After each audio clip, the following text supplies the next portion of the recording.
What is up, and welcome to another episode of Built Up Beaters. Today, we are starting a new series.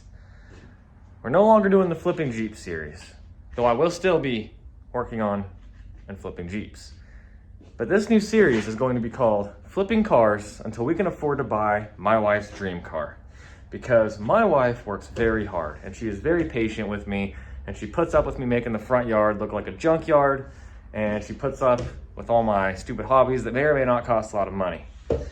And she's just an amazing person.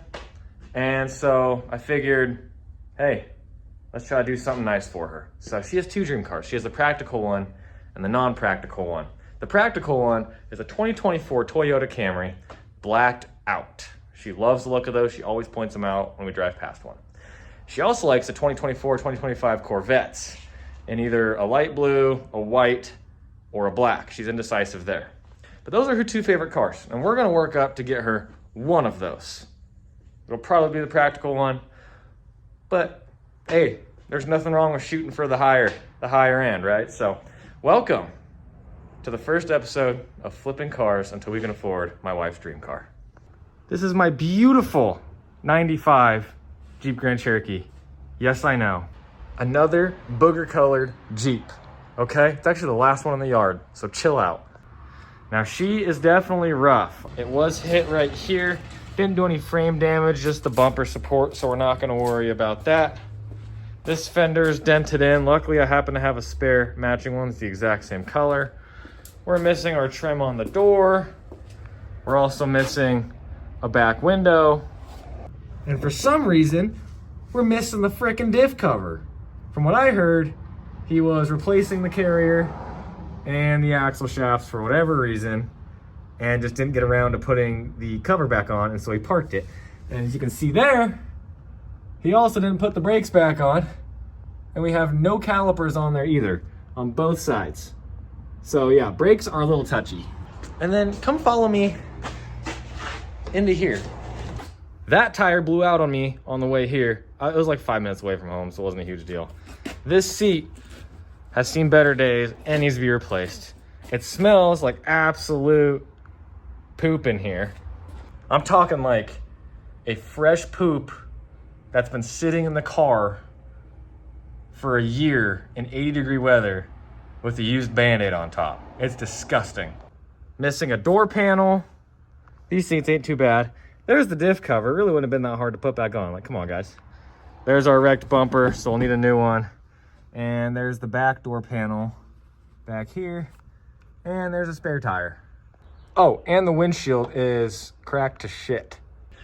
So we're gonna fix everything, except for the windows probably. I might try to do this back window by myself. I've never done one before. I don't think it's too hard. I think it's just time consuming, and I gotta learn some patience because I struggle with that. But that might be the thing I attempt. The windshield, I do those for cheap enough, and I think I have it in the budget where I'm just gonna have somebody replace that. At the very least, I'll just pull the windshield and back window out of my parts Jeep and have them throw it on here for like 200 bucks. So that won't be bad. So first thing, we are barely registering on oil. So we're just gonna do an oil change because this has been sitting for at least a year. We're gonna use the high quality SuperTech 10W30 for 18 bucks at Walmart and a $5 oil filter. Yeah, you drink that up. You thirsty little hoe, ain't ya? Way too much. Just right, just right.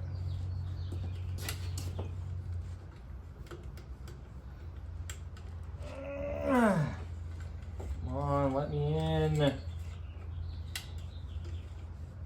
Let me in. There we go. It's in. Let's fire that bad boy up.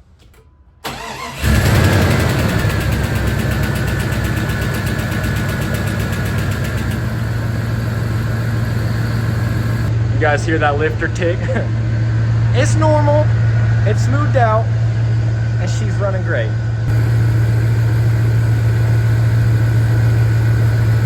I love these 5.2s. They just run, and they always just run.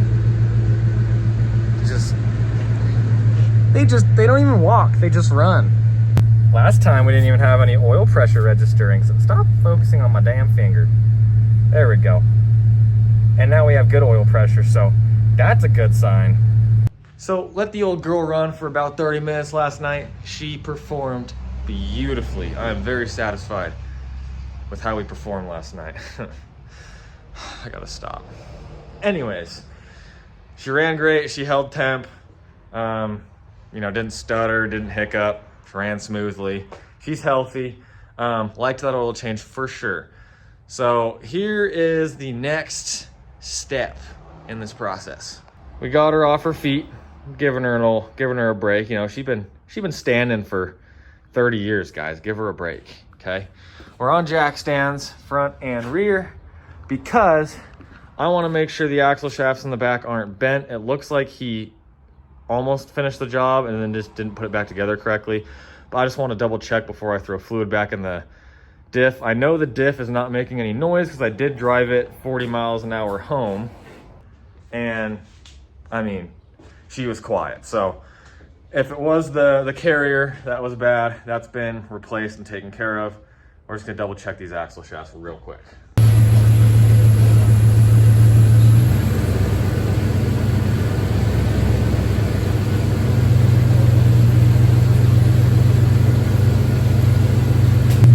That doesn't look like it's spinning. And neither does that. But that's spinning. Looks like his fix was taking out some of those spider gears. So if I would have been paying attention, I would have seen that the spider gears here were missing. Again, not a huge deal. I'm just gonna need to pull these axle shafts back out and we'll just swap carriers really quick. It'll be really fast. Some people, dude, they just, oh, it's front wheel drive. Maybe nobody will notice that I took the rear diff apart. Well, I noticed, okay? Freak. It's not even that big of a deal. I'm just salty about it. But anyways, let's go pull one. So we're at the junkyard right now. Unfortunately, there's no V8 Jeeps here. So what I'm gonna do is just pull apart Dana 35, one of these 4.0s, and take the spider gears out because they should all be the same. So let's take the spider gears out and we'll just kind of rebuild the rear diff on the other Jeep. Here's our guy right here. You need to take these brakes off, open up the diff cover, we can pull everything apart. I just pulled some new spider gears out of a 355 gear ratio carrier because spider gears are the same. It doesn't matter what gear ratio they are. So I pulled all 4 of those. These are the ones we're really after, but these bigger ones are still chewed up on the old diff. So we're gonna replace all 4 of them. There we go.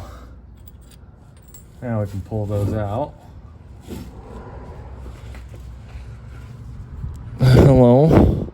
And for the easy part, that pops out.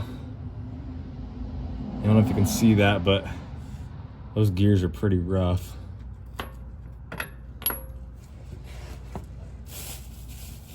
And these ones are a lot better. There's one. There's 2. Put one here and one here. Take our washer, slide it in, and same on this side. And we're gonna take our pin, keep spinning.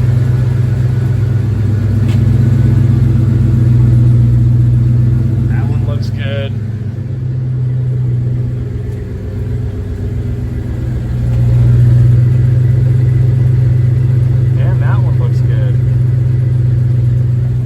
Well, diff is fixed, so we're gonna close that back up, throw this rear axle back together, and then we can take her for a test drive finally and move on to the next.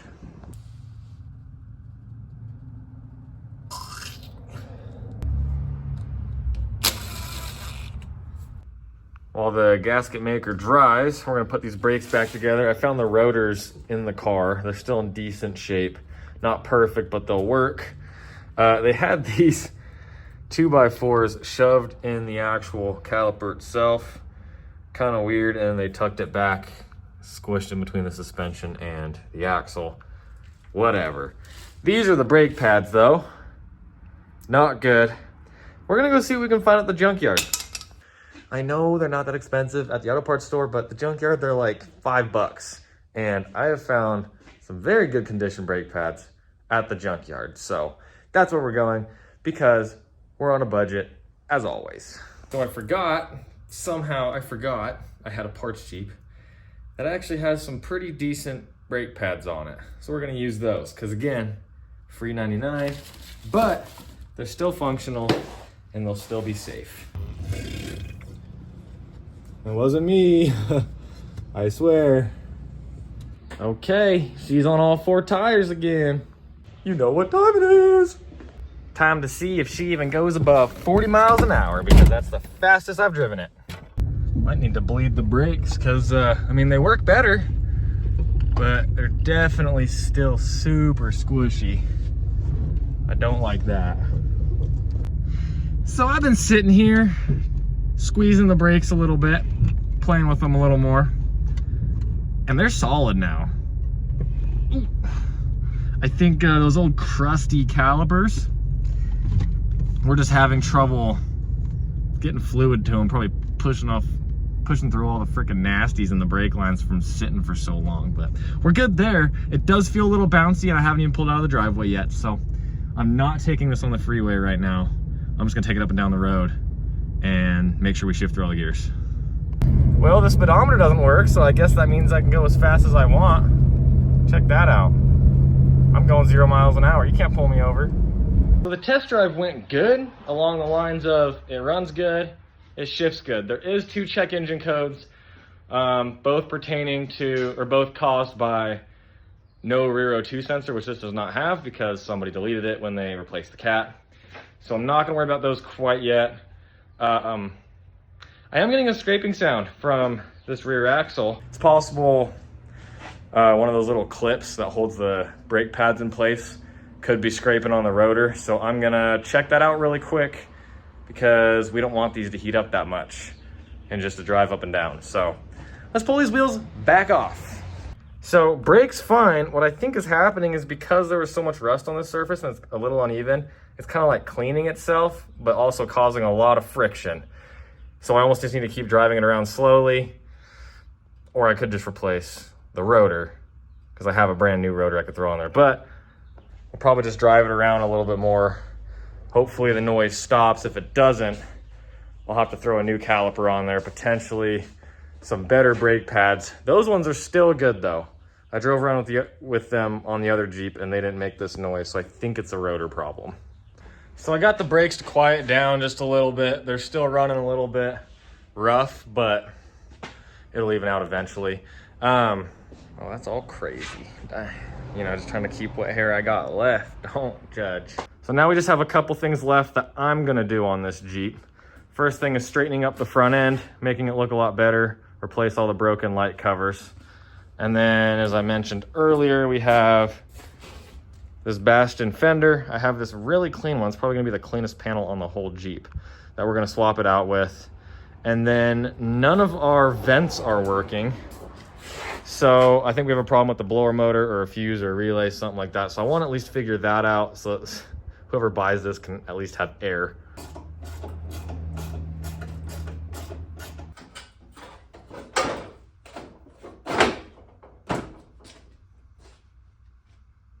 It's a perfect match. Check this baby out. She is ugly, but we got the front end on, everything except for the grill. I could not find one at the junkyards. But we got the headlights in, the bumper on, and it already looks a lot better just with that front end put together. So next thing we're gonna do is throw these trim pieces on the doors right there.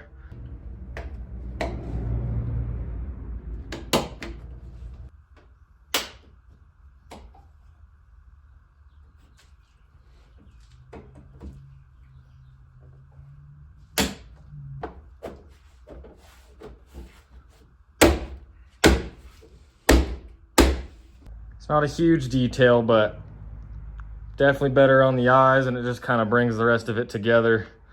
Now that's an eyesore, but again, nothing we can do about that right now. I'll just stop keeping my keys in my butt. My butt pocket, not my butt. It hurts every time I sit down.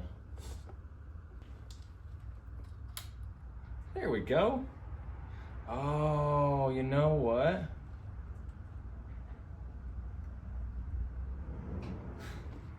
Well, I think I figured out what's wrong with it. You have this piece right here that holds it in place, and this was on the other side of it. I almost wonder if that's why we weren't getting any speed coming on there. Well, and the gauge is good. If you go like this and don't move, you're good to go. So it's possible it's still good, but I have it out, so I think I'm just gonna throw this guy on, and this is what controls the speedo. So I'm just gonna throw this on since it's out, and it should work fine either way. Super easy though. It's just 3 screws on the back. And just pop it off. I'm gonna swap this one on, and it's not gonna work. Just watch. Just you watch. That is in. Now, I want to figure out this heater situation since we got getting no air. This one, ooh, I guess needle nose were not the best. There is our blower motor fuse, and she looks perfect. We are not blown. I mean, most of the time, it's probably not your issue. So, get in there, little guy.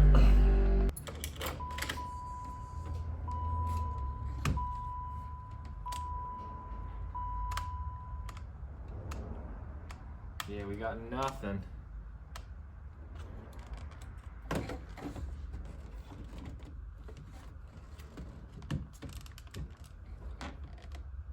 It's very possible. It could be a bad switch, but I think before I go and just buy one, I'm gonna check on the vacuum lines. And I'm also gonna check the blower motor, see if we have power going to that. And then we can kind of start buying parts from there if we need to. Who needs a multimeter when you got free parts from your parts Jeep? So what I'm gonna do is attempt to unplug the old one. We'll just click that one right into place and see if we get any power. Well, I haven't tested it yet, but I'm pretty sure I found our problem. This is our blower motor resistor, and this little guy right here is supposed to be attached to that, and it's not, which would cause our issue. So here is a better condition one from the parts Jeep. It's a little corroded, so I'm gonna take those off really quick, and we'll try that and see if that solves our issue. See.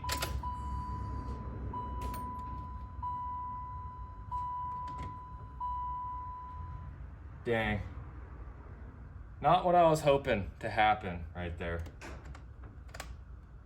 That's definitely still not working. I'm gonna unplug the fan. We're gonna double check and make sure that that for some reason isn't bad too. Yep, there we go. That's spinning, so looks like we have a burnt out blower motor and we had a bad resistor. We have air. Hell yeah, we got air. We got air. Do we have AC? We'll find out next when we fire her up. Check it out. I found a grill for it. We might paint it black. You know, this Jeep is starting to come together pretty well. so I might do a little more to it and we can ask just a little bit more because we got the air working. The front end looks really good. I might do something about that back window. I don't know yet, but let's take it on a drive and see if the speedometer works, because knowing our speed is kind of important depending on where you live. Guys, the vents are working.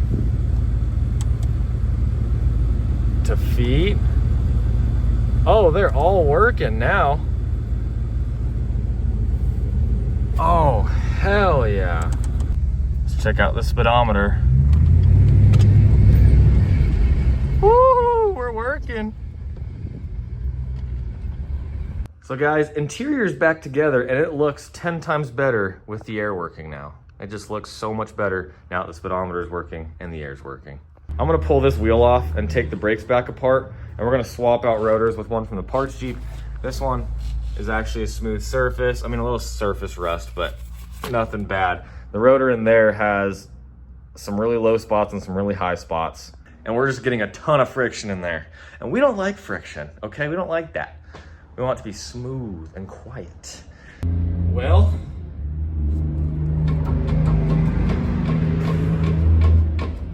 should not be able to do that. Brakes are fine, guys. We've got ourselves a bad wheel bearing, which means I need to open up the axle again. It's a good thing I hoard parts, because I just so happen to have 2 spare Dana 35 wheel bearings sitting on the shelf. So let's pull this piece of shit back open and get both of them replaced, since they're both old and I don't want this to happen again. And that's the bearing with no bearings in it. Okay, let's get that pulled out. Boom! Look at that gnarly thing.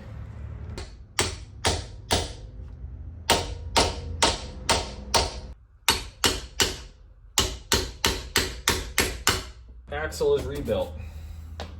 Well, rear axle's buttoned up. Everything checks out. Took it on a test drive and no more noise, and it drives nice and smooth. Went 70 down the freeway, no problem. Shifts good, runs good, sounds good. Got good oil pressure. So things are looking good. Like I said earlier, this Jeep's starting to turn out a little better than I thought. So I think I am gonna tackle this guy. I need a louver for right here, which I have it on the parts Jeep. And then there is a window on the parts Jeep, because I'm gonna take this off.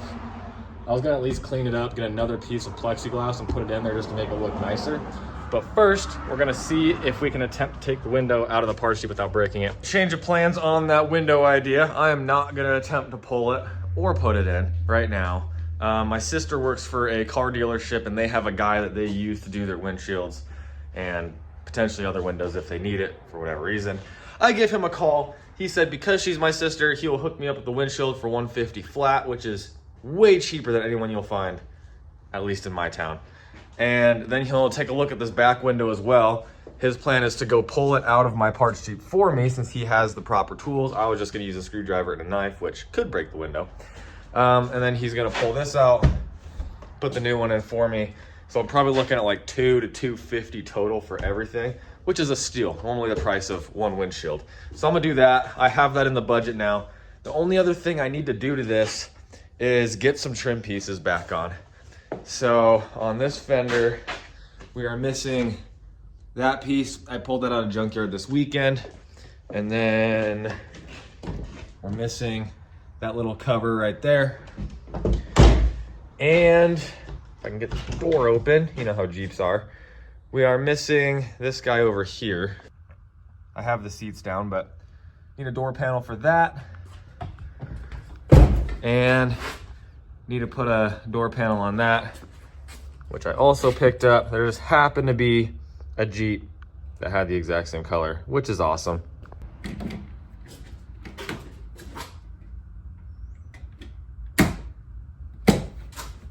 Because this is a 95 and this is off a 94, this one's a 1-piece. All the newer ones come with a 2-piece, where this just kind of has the A-pillars that are cut off right here, and then it has a separate piece for the top of the door, which is how this one is. So I'm gonna hold this one up, mark it where it needs to be cut, and then she'll fit. We got our lines drawn, and you know what that means. It's grinder wheel time. This is what peak fabrication looks like. Let me show you what I'm all about.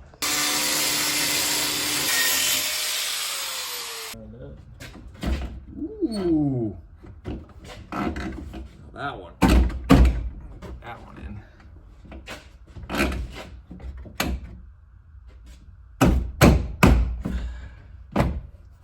What are you talking about? I cut this. It was like that the whole time. Only thing left to do my plastic restoration and clean up this interior. Here's a before of this rear bumper and after. Sheesh. If you guys ever have adhesive like this, I have this little wire brush attachment.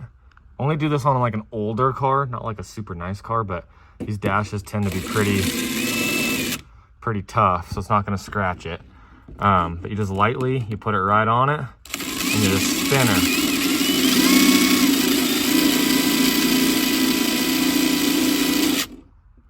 Takes it right away. Well, windows are on. She's official now. I got the new windshield, looks a ton better without all those cracks. You can see it better from inside. Look at that. Super clear. And it literally cost me $220 flat for both these, which is super good deal. So he's now my go-to windshield guy. Only thing we have left to do is put this back piece on. I'm in the process of, I pulled these shocks off of the parts Jeep. They're still good, still nice and solid. So we're gonna throw these on as well because these back shocks are really bad. These ones, that's probably not a good demonstration. Still solid, can't really move them. Let me show you the ones under the Jeep. I already have the tops pulled, but there's no bushing left in that. So it clanks and bounces and not a fun ride.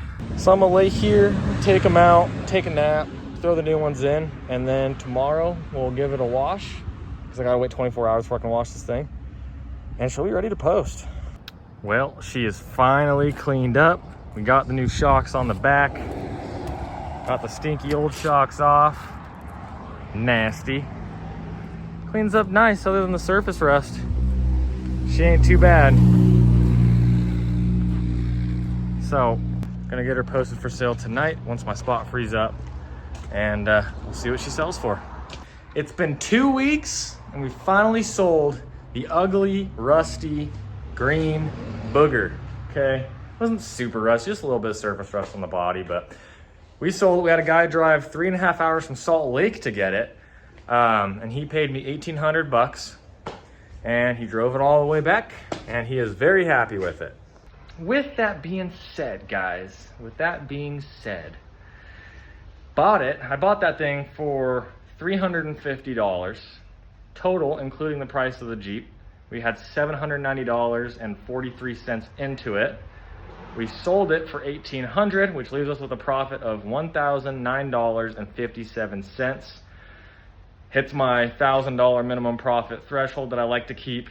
And just goes to show, even on a beat up old Jeep like that, if it's running and driving good and everything functions, everything that possibly can functions to the best of its own ability, people will buy them. I was actually starting to regret that Jeep in the beginning. It needed a lot of work, and I kept finding issue after issue after issue, like the wheel bearing thing when I was driving, and then the windshield, the broken window, and so on. But it turned out to be great. He made the 3-hour drive to Salt Lake City. He's very happy with it, very excited to build it with his son. So thanks for watching. We'll see you guys on the next one. Don't forget to like and subscribe so that you can see my face again, and I can imagine all your faces once again. Okay? Bye. Love ya.